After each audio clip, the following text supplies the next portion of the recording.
ito ay rated SPG. Striktong patnubay at gabay ng magulang ang kailangan. Maaaring may masiselang tema, lengguwahe, karahasan, sexual, horror o droga na hindi angkop sa mga bata. Naikwento na nga nito lahat ni Rudy kay Gabo ang lahat na nangyari nung siya ay bata pa at kung bakit nga ba humantong sa pagkamaagang ulila nga nito ni Gabo.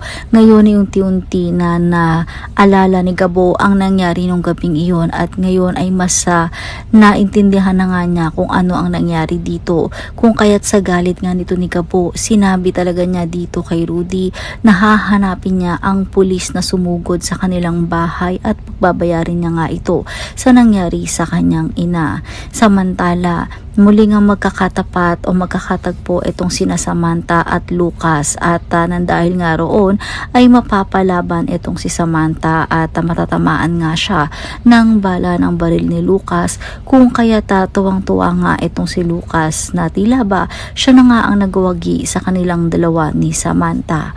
Samantala, nagkataon naman na habang pauwi sana si Gabo ay nakikita niya ang maglola na pinagtutulungan ng mga kalalakihan at tandang-tanda ni Gabo o naaalala niya ang nangyari sa kanilang ina na tila ba wala silang kalaban-laban at napakaraming tao na halos umapi sa kanila nung gabing iyon.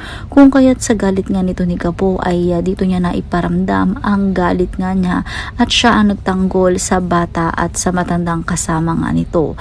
Matapos nga niya masaktan o mabugbog ang mga kalalakihan ay agad niyang bubuhatin ang babaeng kasama ng bata upang iligtas at agad-agad ay madala sa ospital nang sa gayon ay maligtas pa ang buhay nito. Yan ang mga dapat nating abangan dahil mas tumitindi ang mga revelasyon at aksyon dito nga lang sa CCM Gabo.